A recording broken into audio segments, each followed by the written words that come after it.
Meu Pai, Santo e querido Deus dos céus, Senhor que fez, ó Deus, os céus e a terra, fez que tudo, ó Deus, estivesse em seu lugar, todo o universo está aos teus pés, Pai.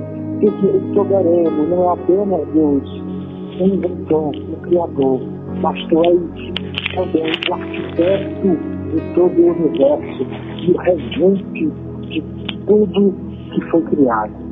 Oh Deus, eu estou te, Deus, como apenas uma centelha da tua criação, uma faísca, um pequeno grão de poeira, realmente com a tua grandeza, Pai.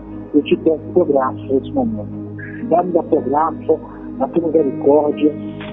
Olha meu coração, ó Deus, que me leve em caminho mal, e se há um caminho mal, que o Senhor purifique toda a justiça, para que eu possa me chegar contigo, Deus, com o coração inteiro e verdadeiro.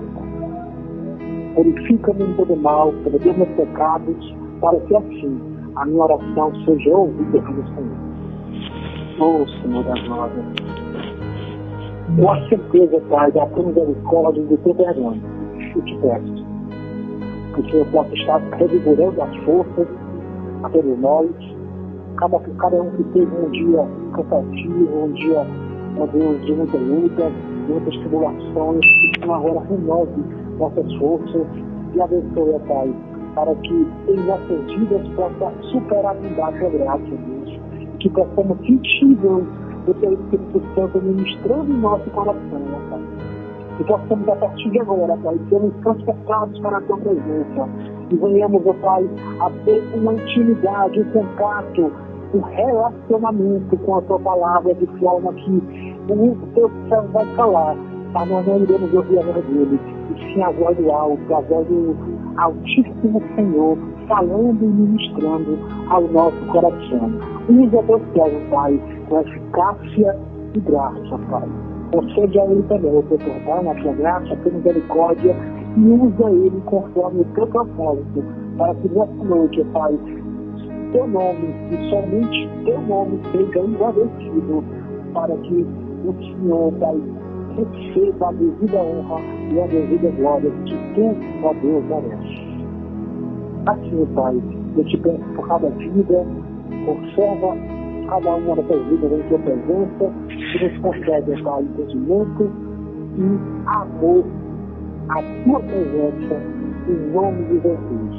E o Espírito Santo seja conosco, que a graça não se aparte de cada um de nós. E assim eu te oro, Pai, agradecendo pelo nome do Senhor Jesus, crendo que a tua vontade vai ser plenamente concretizada nessa noite, para a tua glória. Amém, Senhor. Amém. Amém. Graças a Deus. Então, está com você a palavra, meu irmão. Amém. Fazer uma breve oração de gratidão, Senhor, para que eu possa dar início. Deus abençoe a todos mais uma vez. Que a graça e a paz do Senhor Jesus sejam com todos. Pai santo e soberano, me apresento diante de Ti nesse momento, Senhor, pedindo, Pai, que o Senhor tome o meu ser, minha mente, o meu entendimento, as minhas palavras, que o meu corpo seja instrumento da Tua verdade nessa noite, em nome de Jesus. Ó Pai santo e bendito, eu peço perdão por qualquer falha, pensamento contrário à Tua vontade e resistência, Senhor, até mesmo de Te servir.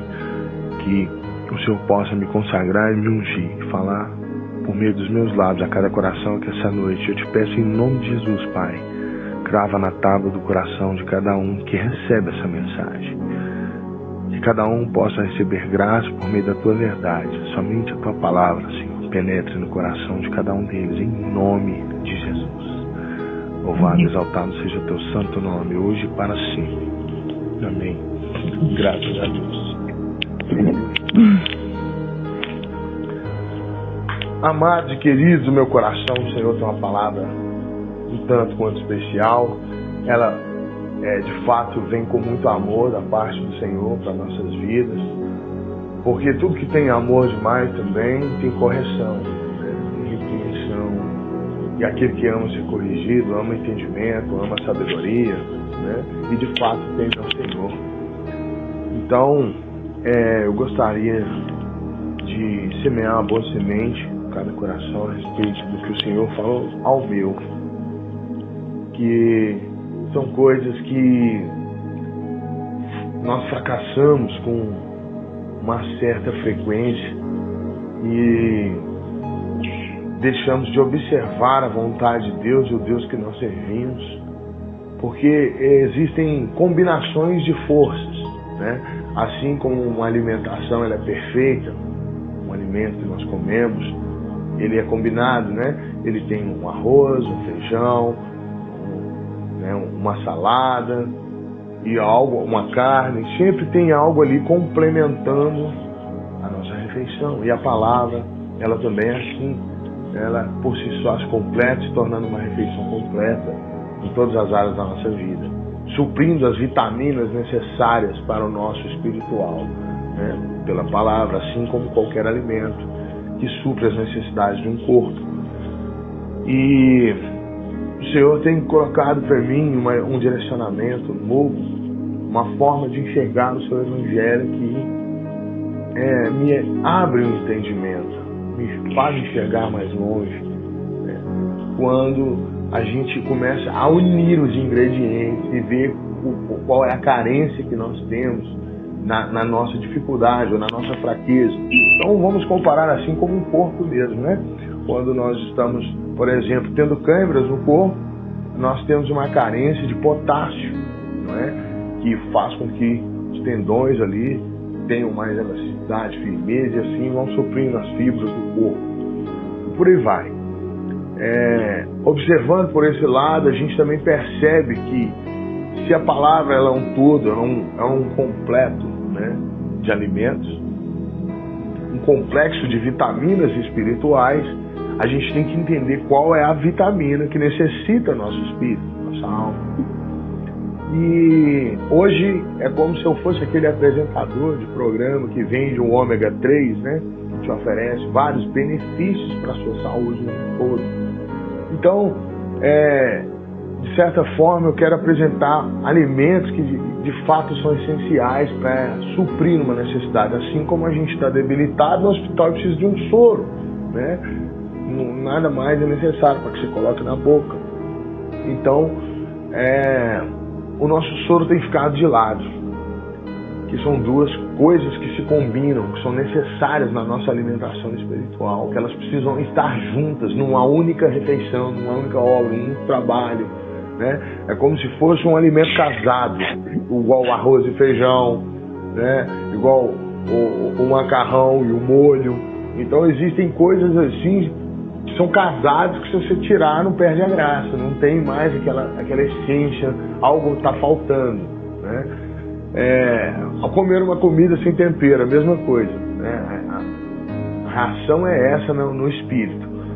E as duas palavras são, né, fé, seguida de obras, né, e confiança no Deus Altíssimo.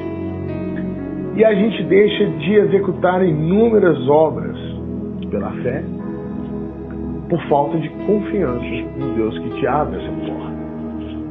Então, é uma forma de eu chamar a atenção, assim como chamou a minha, e eu creio que há uma grande necessidade que isso venha alcançar outros, né, em nome de Jesus, por meio dos veículos no qual ele irá trafegar, né, essa mensagem, para a honra e glória do Senhor.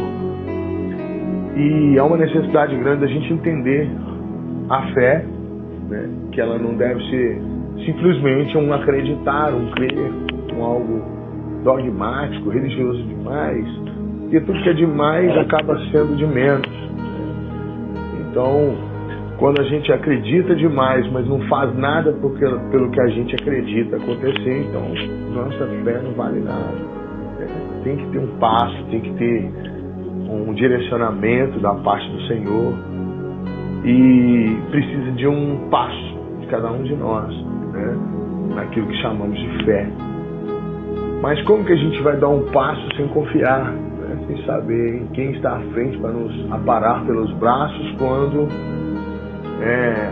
aprendemos acerca de confiança? Como os nossos pais, por exemplo, quando aprendíamos a andar, né? E a gente, para confiar, a dar os primeiros passos ali, sem a segurança de um, né, e de outro. A gente anda meio vacilante nos pés, desequilibrado. E assim é o nosso espírito também, quando a gente tenta caminhar, né, sem saber quem está do outro lado te amparando, sem conhecê-lo, sem saber a sua grandeza, o seu poder, né? Então, quando a gente olha para os nossos pais, assim, ó, os filhinhos vai dar os primeiros passinhos, a criança vai na direção de quem? Ela não sai correndo para qualquer direção. Os primeiros passos de uma criança é sempre em direção ao pai ou à mãe, né? Porque naqueles braços a criança tem confiança, tem total confiança de soltar-se para chegar do outro lado, para estar junto daquela pessoa. Então, nós, para com Deus, também temos que olhar dessa maneira. Quando damos um passo de fé, quando acreditamos em algo, nós temos que dar esse passo, né? Então, a palavra de Deus está cheia de exemplos e modelos, né, do que significa esse passo, essa fé, né, como dar. E também vemos várias situações no qual essa fé falha, né, como as dos 12 espias, onde foram 10 espias conheceram a nova Canaã, né, a terra prometida que Deus havia dado ao povo, e a terra muito próspera, manava leite e mel. E quem tiver, a gente vai conseguir colocar no silencioso o telefone aí, a gente agradece todos de preferência. Aleluia. E quando os 12 espias chegaram em Canaã, foram ver como era a terra, se a terra era boa de fato para tomarem a terra. Mas a terra precisava de 2 homens para carregar um cacho de uva, né? Manava leite e mel. Não faço ideia a grandeza desse lugar, a beleza, a produção, quão próspera essa terra, só para dar um cacho de uva que precisa de 2 homens para carregar. Então, a gente que já conhece os cachinhos de uva tão pequenininho, mirradinho hoje em dia, se imaginar isso, né? É fácil entender o quão próspera essa terra era. E só que ali haviam gigantes naquela terra, gigantes com mais de 3 metros de altura. Então colocou um certo medo nos espias. Então o que faltou ali, né? No entendimento de alguns, esqueceram por alguns momentos que o mesmo Deus que fez um cacho de uva ser carregado por 2 homens pela sua grandeza e quantidade, onde era só uma das pequenas coisas que observaram na terra de próspero que a terra era. Além dela mandar leite e mel, assim, jorrar, tá disponível leite e mel para todo lado, né? Ainda tinha esse bendito desse cacho de uva, assustador de grande. Só que aí eles tinham um gigante, eles ficaram 10 de 12, temeram o que viram, né? Ficaram com medo dos gigantes, mas Josué e Caleb resolveram, pela fé, marchar e tomar posse da terra que era prometida de Deus. Essa que é a questão. Quantos Caleb e Josué existem no meio de nós? Ou em nós? Ou será que podemos, em alguns momentos, estar no lugar dos 10 espias que tiveram medo do obstáculo, do desafio? Então, a questão é essa. A questão é onde a gente está depositando a nossa fé, como estamos usando a nossa fé e onde estamos depositando a nossa confiança. Então, da parte do Senhor, totalmente agora, com pureza, a sua palavra. Eu vou semear aqui, direta, né, no coração de cada um, para que vocês possam entender, por meio do Espírito Santo, né, o que diz a palavra. Aleluia. Glória a Jesus. Eu vou trazer uma palavra aqui que está em Tiago, segundo livro de Tiago. Quem tiver essas espadas em mãos, no capítulo 2 de Tiago. Aleluia. Vamos ler 14 versos, vamos contextualizar tudo para chegar onde eu quero chegar, para que vocês entendam até onde eu quero chegar. Amém? Para que ninguém fique vazio no entendimento ou lhe falte algo. Então nós vamos ler desde o primeiro verso. Verso primeiro diz assim: Caros irmãos, como crentes em nosso glorioso Senhor Jesus Cristo, não façais acepção de pessoas, tratando-as com preconceito ou parcialidade.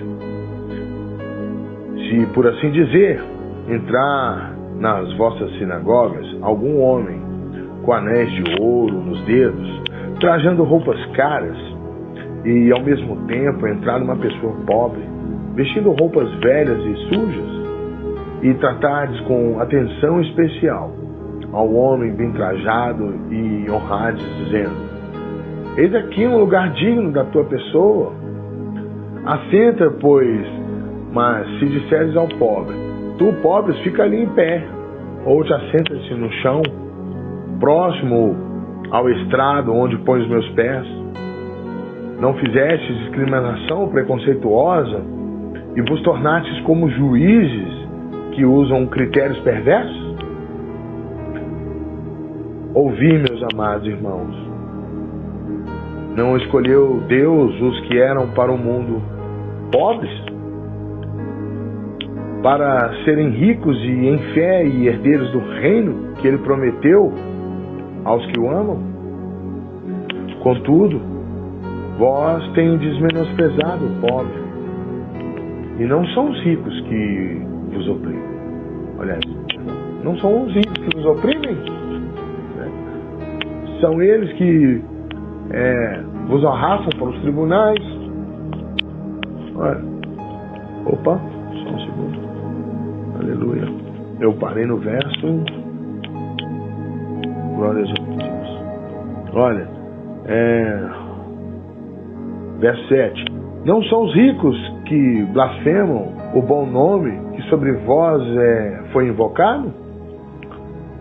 Agora verso 8.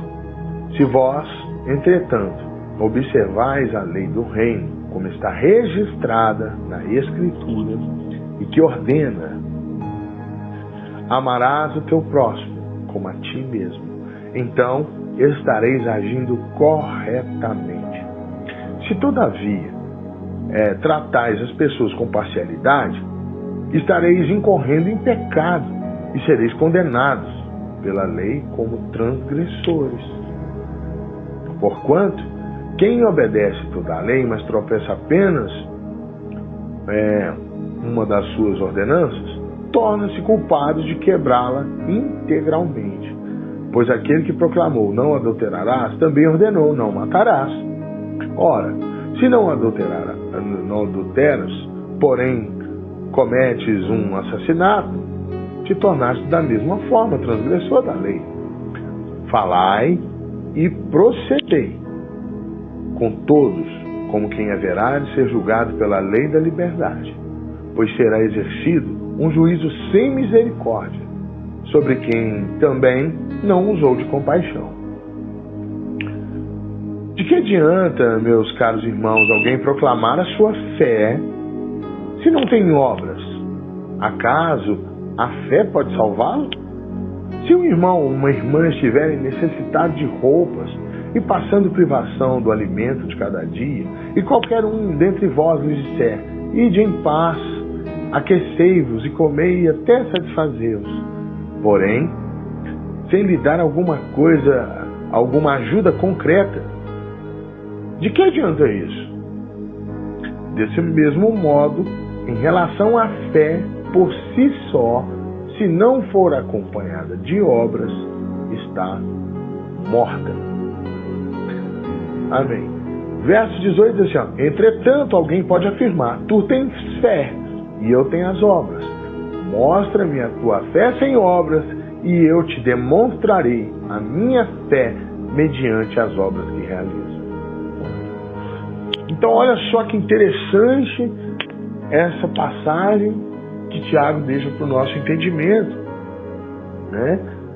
Acerca que nós temos costumes ruins de maior parte do tempo, né? Fazer acepção de pessoas, é muito completo, né?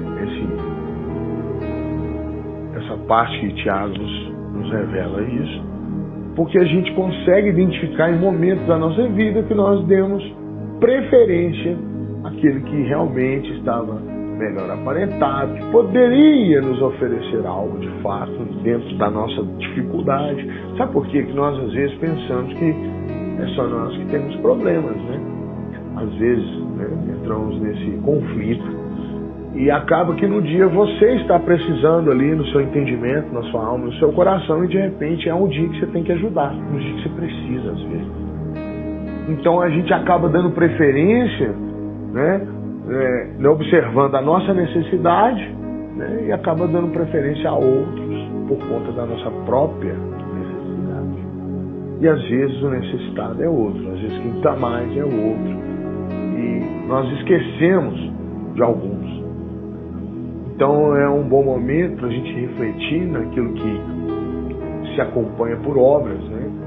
E os frutos nós temos que dar mediante ao sangue de Cristo derramado na cruz, que os frutos seriam semelhantes ao nosso Senhor, né? Porque nós somos os ramos ligados a Cristo. Então os frutos que nós devemos produzir são tais frutos como os que Cristo produziu, os seus discípulos, né, os seus apóstolos. Então, nós estamos enraizados nessa árvore, não em outra. Então, que tipo de frutos nós devemos buscar a dar? São esses os frutos nos quais nós devemos nos empenhar, né, de fato. Então, só que é o seguinte, aqui a fé sem obras é morta. Então, como que a gente vai avaliar isso? Como que a gente vai trabalhar isso? Como eu disse, a questão da fé e da confiança. Então, a fé e a confiança em Deus tem que trabalhar junto. São as duas vitaminas que vão dar total sustento para aquilo que nós cremos, de fato, né? Então, assim, sua fé não vai valer nada se passo algum você der. E principalmente confiando em Deus, não nas circunstâncias, não nas pessoas, não na aparência, não na força de um ou na fraqueza de outro. Porque de que me adianta eu acreditar que alguém aqui vai ser feliz se eu não fizer, não dar um passo para essa pessoa ser feliz? Então é complicado desejar alegrias sem realmente proporcioná-las. Então é complicado quando se trata de pessoas em dificuldade, pessoas doentes, né? Pessoas que estão presas. Quando o Senhor fala para que a gente ore, interceda, visite o doente, né? Isaías 58 tem essa referência, que é um dos jejuns que Deus se agrada. Então a gente vê as pessoas fazendo sacrifícios que de fato não tem tanto valor para Deus, igual a pessoa que faz jejum aí, fica sem comer, sem beber, mas esquece que o jejum verdadeiro de Isaías 58 chama a sua igreja, o seu povo, pede para que o profeta clame em alta voz essa exortação, e todo mundo finge de surdo. Prefere fazer o jejum de ficar sem televisão, sem comer, sem comer doce, mas tudo está voltado para a vaidade pessoal, né? Às vezes não quer fazer jejum de televisão porque está contaminado demais com aquela porcariada toda e está queimando o filme, né? Quer fazer jejum de refrigerante porque está engordando igual um sapo e às vezes quer fingir que é para Deus que está fazendo. Então, assim, o ser humano ele é muito egoísta nesse ponto, né? Ele pensa em si, em vários momentos, até mesmo na hora que vai jejuar.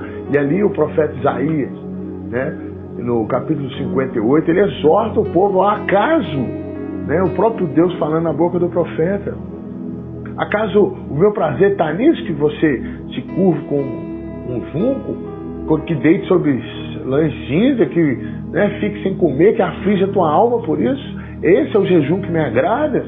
Então Deus ali está exortando o povo. No acaso não é colocar em liberdade o cativo? Não é alimentar a alma ali que está oprimida, ou seja, né, tirar ela dessa corrente, libertá-la disso? Não é alimentar o faminto, não é cobrir o nu, não é abrigar o desabrigado, não é visitar o doente, o preso, injustamente. Então, assim, tem tantas coisas que agradam a Deus muito mais do que os sacrifícios idiotas que fazemos. Tem tantas coisas que, de fato, dependem da vontade de Deus para que a gente possa receber. Deus esperava daquele povo somente confiança para entrar à terra, porque tudo já estava diante deles. Aí Deus botou um obstáculo ali para saber qual que é, para testar a fé. Então, quantos obstáculos Deus tem colocado no nosso caminho para testar a nossa fé apenas? E eu acho mais do que justo testar a nossa fé, porque de palavras papagaio sobrevive. Ainda recebe um lá e tem tudo na boca só para falar, só para repetir, só para cantar de novo. Então, papagaio tem uma vida assim. Eu não quero essa vida. Eu quero uma vida acompanhada de obras, como diz a própria palavra. Que é por ali que a gente tem que passar. É por esse caminho que a gente tem que trilhar. É o caminho que o Senhor nos chama para caminhar. Ele nos chama para caminho diferente. Então, às vezes, a gente deixa de alcançar coisas na nossa vida porque não damos um passo na direção daquilo que acreditamos. Simples. O que adianta você ter fé e não tem obra? Ou seja, olha, eu vou ter uma casa, mas você já comprou um tijolo. Você já pela fé comprou pelo menos olha, eu quero esse enfeite para a porta da minha casa. Você não tem a casa. Mas ali tem lá escrito assim, ó, eu e minha casa serviremos ao Senhor. Você compra aquele adesivo para pôr na porta da sua casa, na parede da sua sala. Mas você já deu um passo de fé. Porque você comprou aquilo mesmo não tendo a casa para enfeitar a sua casa. Então esse é o passo de fé que está além daquilo que está diante dos olhos. Olha, e vamos além um pouquinho na fé. Vamos ler um pouco mais. Olha só, em fé, quando se fala de fé, incomoda um pouco a todos nós, porque em vários momentos Jesus critica a nossa fé. Porque eu entendo como crítica, porque se a gente realmente conhecer o Deus que nós servimos, que nós adoramos, que nós cultuamos, é um Deus do impossível. Então sua fé tem que trabalhar na linha do impossível. Ela tem que trabalhar na linha da limitação dos seus olhos, da limitação dos seus braços, da limitação da sua conta bancária, ou do teto que você vive, ou da condição que você tem. Deus está além. Deus é maior em número, em gênero, em grau, em tudo que você possa imaginar. Então esse é o Deus que esse é o Deus que tudo pode, e todas as coisas posso naquele que me fortalece. Jesus diz assim, ó, se pedires com fé e não duvidardes, recebereis. Mas se tiver dúvida, mente dividida, irmão, senta, espera, joga na lata do lixo esse pensamento, porque não vai receber. Se você duvidar daquilo que você pede, você já não tem fé, você já provou para você mesmo, para metade do planeta, que você não acredita. Porque se você fala uma coisa e amanhã desfala, algo tem errado. Algo está dando errado. Algo não tem fé.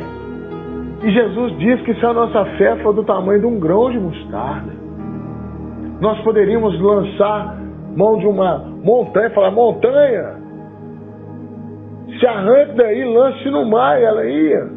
Se você falar com uma árvore, se arranque pelas raízes e vai se plantar no mar, ela obedeceria. E olha só com o que Jesus está comparando a nossa fé, o grão de mostarda, o menor grão identificado pela ciência do mundo atual. Olha só a referência que Jesus está fazendo da nossa pequenez da fé, como ela é pequena, como ela é insignificante perto do que deveria. Mas se ela alcançar o tamanho de um grão de mostarda, haverá esse poder. Então Deus está falando que nossa fé é fraca. Nossa fé tem falhado. Se nós não alcançamos aquilo que buscamos. Então, é como eu disse, que há um momento em nossa vida que nos falta confiar em Deus. E o segredo é saber quem é esse Deus para confiar nele. Então, muita gente diz que ama, muita gente diz que serve, muita gente diz que busca, mas cadê o passo de fé? Acompanhado das obras e da plena confiança nesse Deus. Porque o próprio povo de Deus, de 12 que foram, 10 falharam em fé. Então acho que Deus está falando no nosso coração essa noite para trabalharmos a fé. nesse Deus poderoso, nesse Deus maravilhoso. Vamos observar mais sobre Ele, né, para a honra e glória de Jesus. Eu queria ter iniciado, né, no meu coração, né, como não é eu que trabalho, sim o Espírito Santo de Deus, falar no nosso coração. Então, eu permiti que essa mensagem fluísse mais no meu entendimento quando eu ouvisse o Espírito Santo. Porque isso é, o Espírito Santo não é invasor, né? Ele fala no nosso coração, sem ser invasivo. E a honra e a glória é sempre dele. Então o entendimento vem, a gente querendo ou não, aleluia, quando vem buscar. Então olha só, em Salmo 18, no verso 2, olha o que diz: o Senhor é a minha rocha, a minha fortaleza e o meu libertador. O meu Deus é o meu rochedo, em quem me refugio. Ele é o meu escudo e o poder que me salva, a minha torre alta. Olha isso, olha como Davi fala que Deus é para ele. Então, irmãos, esse Deus não é assim para ele não, porque são referências desse Deus. Davi não estava fazendo uma acepção que era só para ele. Ele estava fazendo uma referência de quem é esse Deus no qual buscamos. Quão grande Ele é. Quão suficiente Ele é na sua força, no seu poder. Como escudo, como protetor, como salvador, como libertador. Olha isso. Então esse é o nosso Deus. E a gente falha porque esquece que esse é o nosso Deus.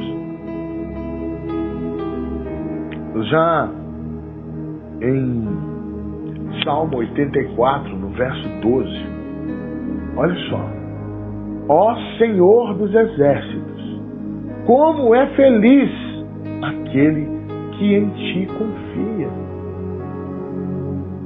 Veja bem, Davi está falando que a felicidade, ou seja, aquele motivo dele falar aquilo tudo em honra a Deus, é porque Deus tem cumprido em cada momento da sua grandeza para com Ele, por conta da confiança. Se quem confia alcança a felicidade. Porque se aqueles 12 tivessem a mesma fé e confiança no Senhor, eles seriam felizes ao longo de 40 anos e não dando volta no deserto por causa da falta de fé. Aleluia. Então imagine só o que faltou para aquele povo. Faltou fé. Faltou crer nesse Deus que Davi estava expondo ele explicitamente aqui para mim. Se eles lembrassem a cada segundo nas suas mentes ao olhar para a terra e olhar para o gigante, quem é esse Deus? Se em algum momento as coisas diante dos nossos olhos não nos surpreendessem o suficiente, porque os olhos de Deus enxergam mais longe. Então o que nós estamos vendo diante dos nossos olhos? Isso está nos assustando. E nada é oculto dos olhos de Deus. Não sei o que vai me fazer temer aqui, senão a Ele, o Altíssimo Deus. Olha, 2 Samuel, no capítulo 22, no verso 31, olha só ele novamente, ó. Este é o Deus cujo caminho é perfeito. A palavra do Senhor é comprovadamente genuína.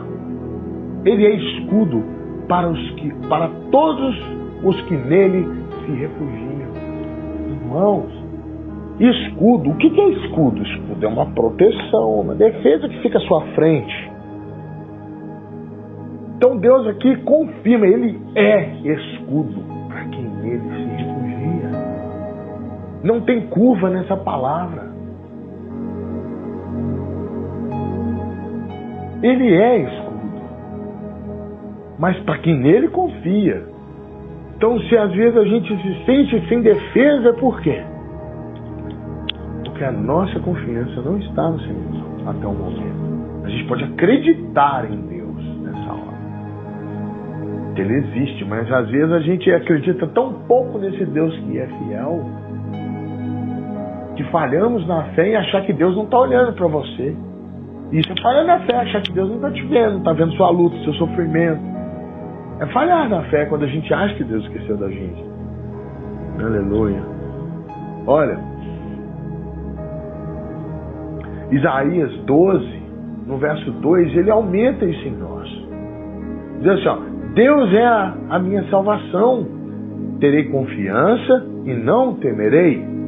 O Senhor, sim, o Senhor é a minha força e o meu cântico, Ele é a minha salvação.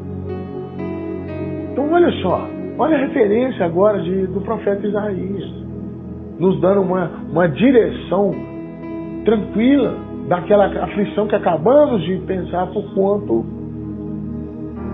a nossa confiança tem falhado para com Deus. Mas olha só, Isaías atentando o nosso coração, o nosso entendimento. Terei confiança e não temerei. Porque se você temer, a confiança dá baixo nível. Enfraquece.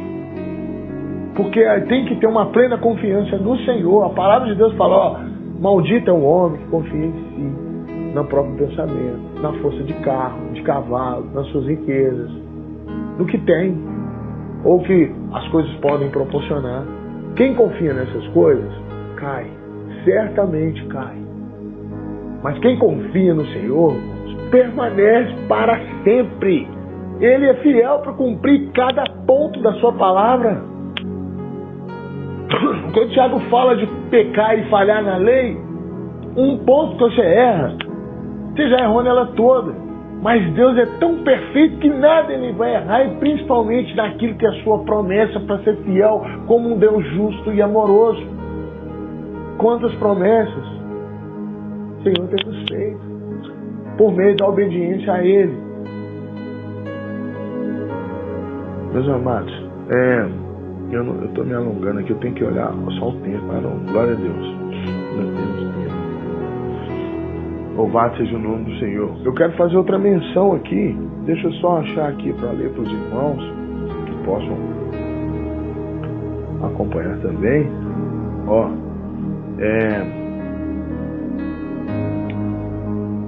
então, eu vou ler outras passagens que vai agora tratar da nossa fé novamente por meio da confiança que a gente agora tem. A confiança, quem é que tem que estar à nossa frente? Quem é o nosso escudo? Quem é o Deus que provê tudo? Quem é o Deus da sua salvação, da libertação? Quem é? Então você vai ter que encontrar esse Deus dentro de você.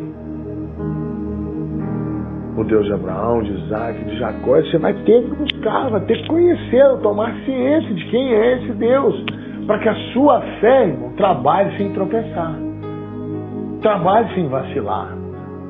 Porque do que me adianta? Lembra de Pedro andando sobre as águas? Vem! E de repente a fé começa a falhar, de repente ele começa a olhar para a circunstância. Tipo assim, imagine só, você andando sobre as águas. Não imagine Pedro, imagine você agora. Você pisando sobre as águas e de repente você pergunta para você mesmo: olha, eu estou andando sobre as águas, aquilo já deixa de ser possível para os seus olhos. E você começa a afundar. E assim foi com Pedro. Porque ele estava acostumado com uma realidade, viu outra, uma coisa que nunca se foi vista antes, e vê outra e de repente fraqueja. Uai, eu estou delirando, me belisca para ver se é verdade. Então já duvidou ali você tem direito de perder o que você alcançou por fé. Então a gente tem que duvidar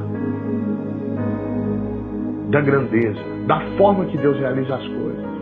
Alguém esperava Jesus transformar água em vinho numa festa? Alguém esperava Jesus ressuscitar um morto de 4 dias fedendo? Alguém esperava o mar se abrir para um povo inteiro passar? Alguém esperava cair pão do céu? Isso era para os desobedientes que viram o pão cair do céu. Dos que não creram, dos que não usaram sua fé na medida certa. E nisso prejudicou um povo todo que ficou dando volta. Aleluia. Então, que a sua fé possa ser trabalhada dentro do que ensina a palavra. Porque sem esse caminho, como que vamos caminhar? Vamos dar a volta. E o caminho do Senhor é reto. O caminho do pessoal no deserto foi em volta, andando em círculos no deserto. Mas o caminho é Jesus, irmãos, é reto.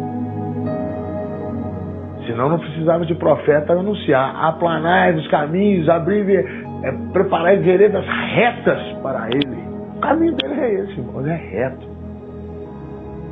É crer e ponto. É ter fé e pronto. E dar o passo de fé e pronto.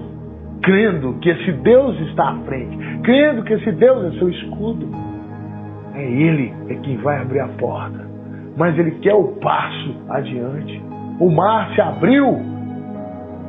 Antes do mar se abrir, o povo estava perturbando Moisés. E agora Moisés vai... Aí Moisés vai perturbar Deus. Ô pai, o povo está me perturbando.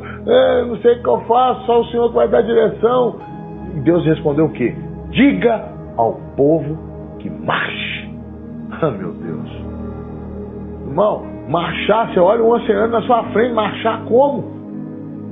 Aí é o olho humano de novo, falhando outra vez num Deus que tudo pode. Ele olha para o mar e vê o mar. Vou marchar como? Para dentro do mar? Vou morrer afogado. Mas se desse o passo na direção do mar, ele se abriria igual se abriu, porque alguém marchou em fé e o mar se abriu.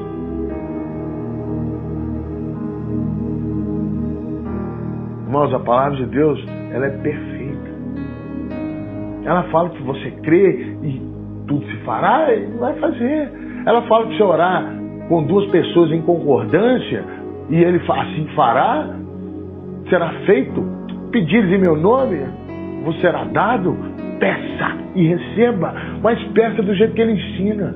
Não deixa faltar a vitamina, não deixa ter a comunhão dos irmãos, a unidade, o serviço, a obra, pela fé. Você ouviu Jesus dizer que se você tiver dois ou mais ali, reunido no nome dele, ele estará. Creia que ele está, porque a palavra dele é fiel, então ele está, assim como está aqui.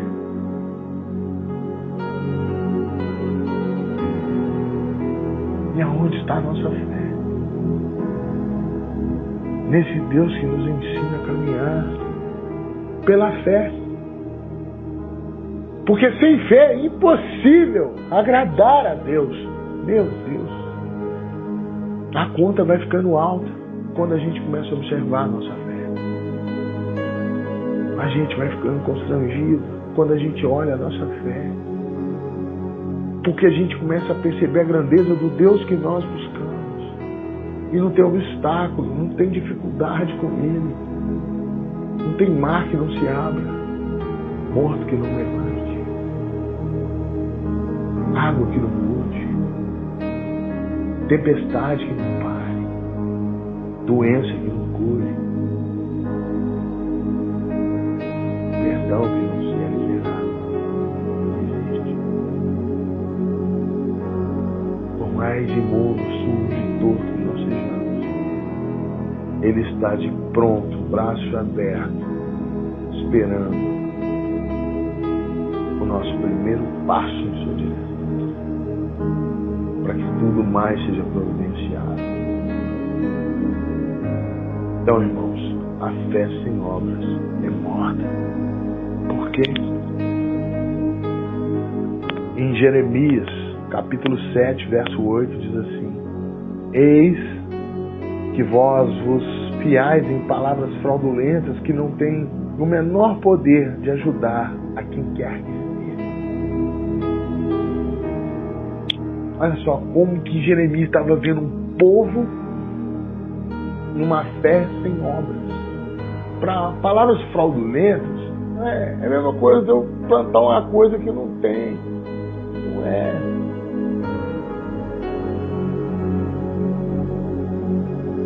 É complicado, meu pai. Vamos entender melhor isso? Com Paulo explicando. Olha só. Falando da circuncisão. né, do selo que o povo de Deus tinha para ser selado desde nascido. Né? Ele nasceu, o neném, vai lá, circuncida a criança para selar ela como o povo de Deus. Tem que ser circuncidado, como se fosse uma aliança, né, com Deus, que aquele ali era um povo que Deus ia guardar para sempre. Mas olha só o que Paulo diz em Romanos capítulo 2, verso 25. Porquanto a circuncisão tem valor se obedecerdes à lei.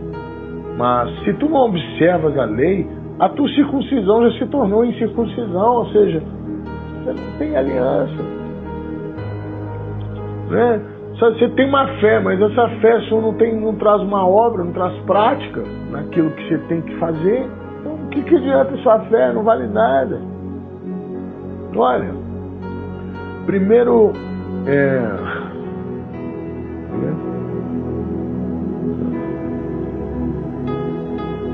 glória a Deus.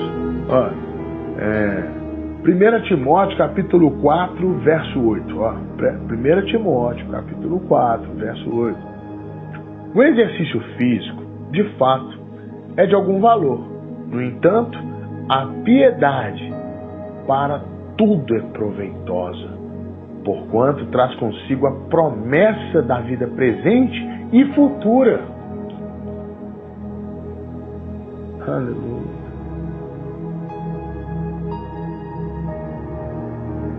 Olha, irmãos, em Hebreus 13, eu queria ler Hebreus 13 mais tempo com vocês e falar sobre isso mais, né? Mas aqui eu quero só resumir, né? Eu vou ler 9 versos e vou parar no último, porque vocês entendam a linha de raciocínio. Glória a Jesus. Hebreus 13 diz assim, ó, olha só as obras, como que a gente pensa nas obras agora por essa fé. Que como você vai executar isso aqui? Como que você vai dar o primeiro passo nessas direções que vão ser ditas aqui agora? Então comece a estudar a forma de dar esse passo de fé que Jesus está pedindo por meio do Espírito Santo. Em Hebreus 13 diz assim: seja incessante o amor fraternal.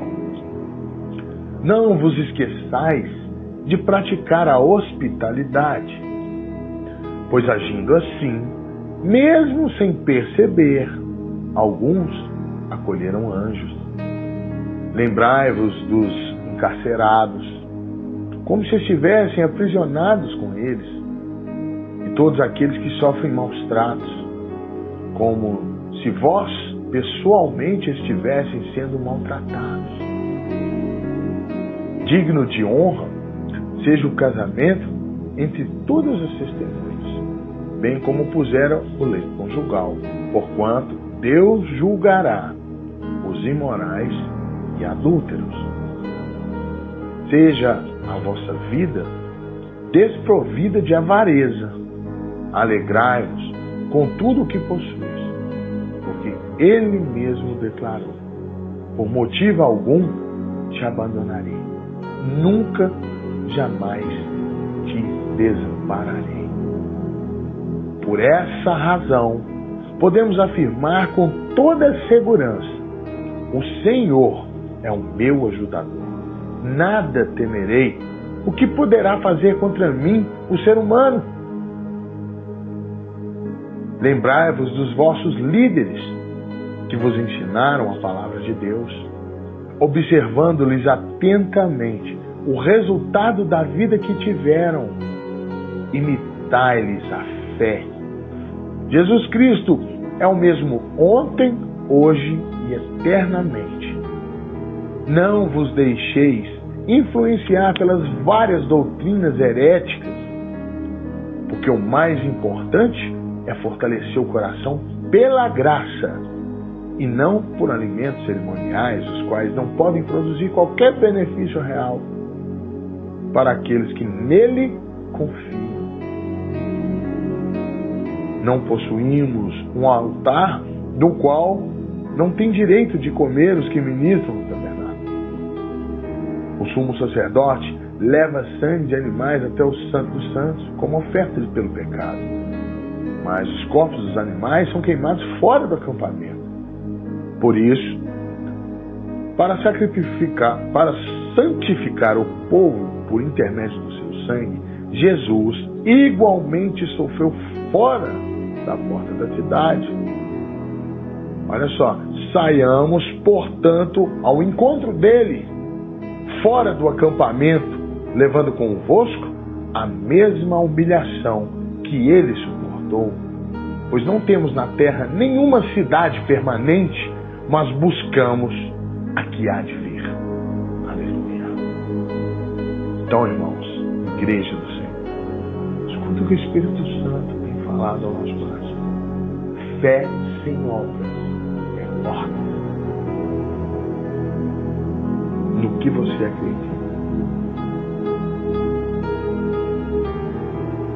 No que nós temos crido?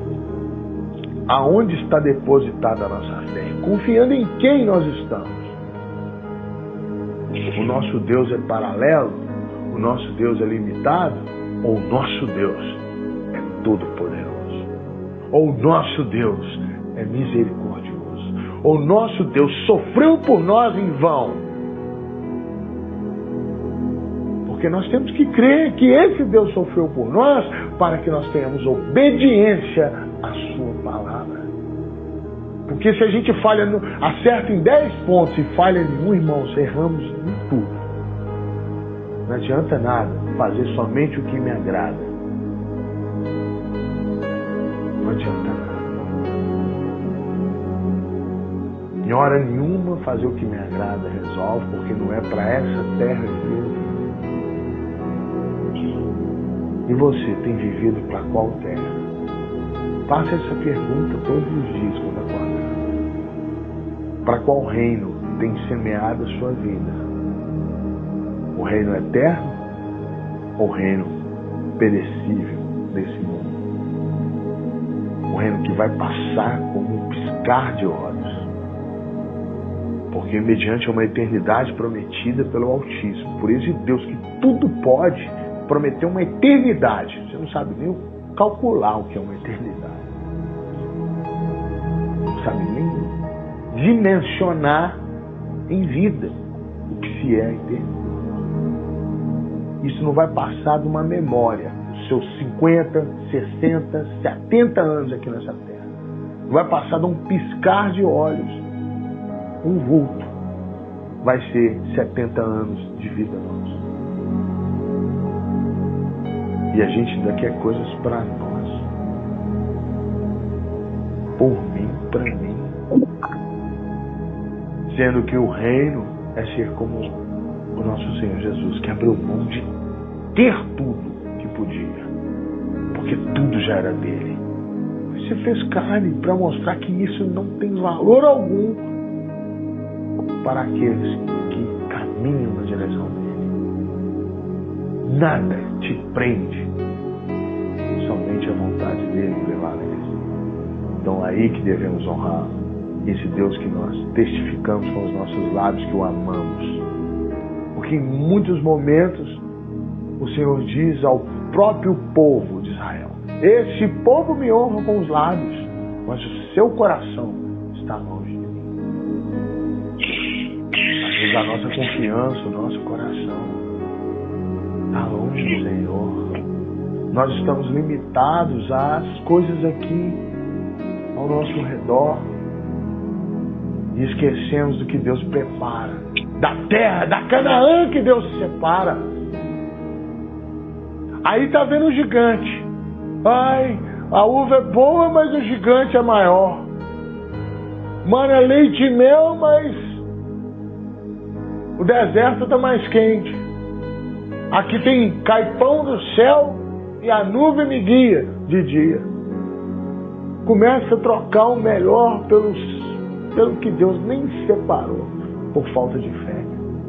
Foi um step. É a mesma coisa da sua cama quebrar e você ter que dormir num colchão. E você ter que se contentar com um colchão vendo o hotel 5 estrelas de porta aberta. E o reino é desse jeito. Às vezes nós não temos fé o suficiente para marchar na direção da vontade de Deus. para ouvir a voz de Deus falando: confia em mim. Em quem tem confiado? Na força das coisas que tem? Se apegado no que tem? Se apegado naquilo que amanhã pode não mais estar aqui? Eu estudei essa semana a respeito da casa edificada na rocha e na areia. Aquele que firma sua vontade no Senhor está firmado numa casa forte, que confia nele, que não se abala. A casa vai passar por tempestade, prova, luta, dificuldade, mas a casa não sai do lugar, porque está firmada na rocha que é Cristo. Total confiança. Confiança. Mas quando a sua casa está firmada nas coisas que você tem, que você é, que você possui, que podem te proporcionar, sua casa está na areia. E a tempestade vai chegar, tanto para a casa na rocha, quanto para a casa na areia. Mas ai daquele que estiver estabelecido a sua casa sobre a areia. Porque a onda vai levar, a tempestade vai levar, vai ser carregado tudo. E depois só vai sobrar lamento e arrependimento. Mas o problema é estarmos vigilantes e atentos, como as virgens prudentes que estavam preparadas para quando o seu amor chegaria do casamento. E a cada dia o Senhor nos cobra de estarmos mais firmes na sua presença gloriosa, buscando aquilo que é dele, estar com aqueles que são dele, fazer aquilo que é para ele, para a sua glória, e o que temos feito para a glória do Senhor. Quando nos cobrarmos as nossas obras abundantes, muitos frutos, quantos frutos apresentaremos? Então, há uma necessidade agora que nós passemos a dar passos pela fé. Passos pela fé, apenas um passo na direção do Senhor. Quer ser escritor, irmão, irmã, e até hoje não escreveu nenhuma frase do seu livro? Se escrever uma frase é um sinal, você já começou. Então persevera. Persevera. Aleluia. Deus seja louvado. Até aqui o Espírito do Senhor permitiu falar.